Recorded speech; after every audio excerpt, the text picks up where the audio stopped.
پریشانی میں مذاق اور خوشی میں طعنہ مت دو، کیونکہ اس سے رشتوں میں موجود محبت ختم ہو جاتی ہے۔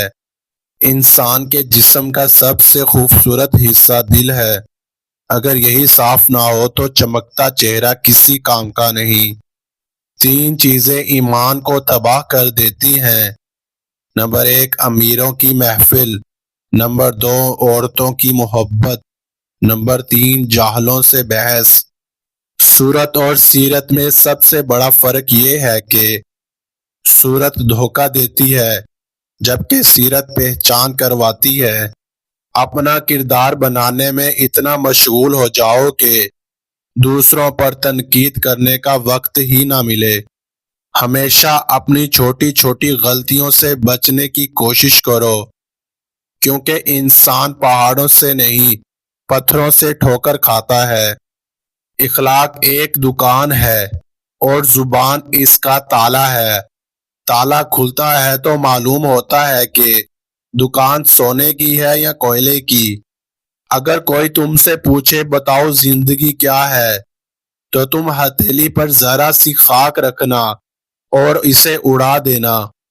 کسی کا عیب تلاش کرنے والے کی مثال اس مکھی جیسی ہے جو سارا خوبصورت جسم چھوڑ کر صرف زخم پر بیٹھتی ہے۔ پریشانی خاموش ہونے سے کم، صبر کرنے سے ختم اور شکر کرنے سے خوشی میں تبدیل ہو جاتی ہے۔ صبر دل ہلا دینے والی مصیبتوں کو آسان بنا دیتا ہے۔ ہر اس چیز کو توڑ دو جس کو انسان نے بنایا ہے، لیکن انسان کا دل کبھی مت توڑنا جس کو اللہ نے بنایا ہے۔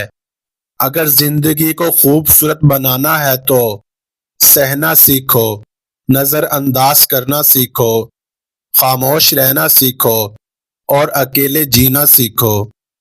صبح کی نیند انسان کے ارادوں کو کمزور کرتی ہے۔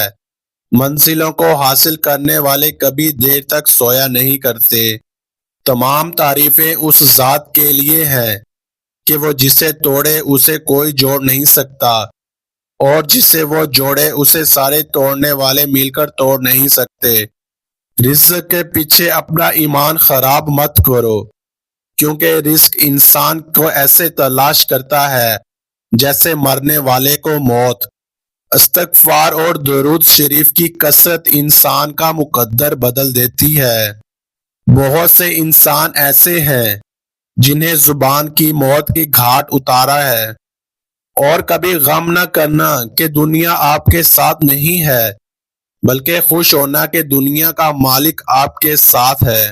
ہمارا ہر کام آسان ہوگا جب دن کا پہلا کام نماز ہوگا۔ ایسی غربت پر صبر کرنا جس میں عزت محفوظ ہو، اس امیری سے بہتر ہے جس میں ذلت و رسوائی ہو۔ کسی کو تم دل سے چاہو اور وہ تمہاری قدر نہ کرے تو یہ اس کی بدقسمتی ہے، تمہاری نہیں۔ جو ذرا سی بات پر دوست نہ رہے، سمجھ لینا وہ کبھی دوست تھا ہی نہیں۔ اگر کوئی آپ کی فکر کرتا ہے تو اس کی قدر کرو، کیونکہ دنیا میں تماشائی زیادہ اور فکر کرنے والے بہت کم ہوتے ہیں۔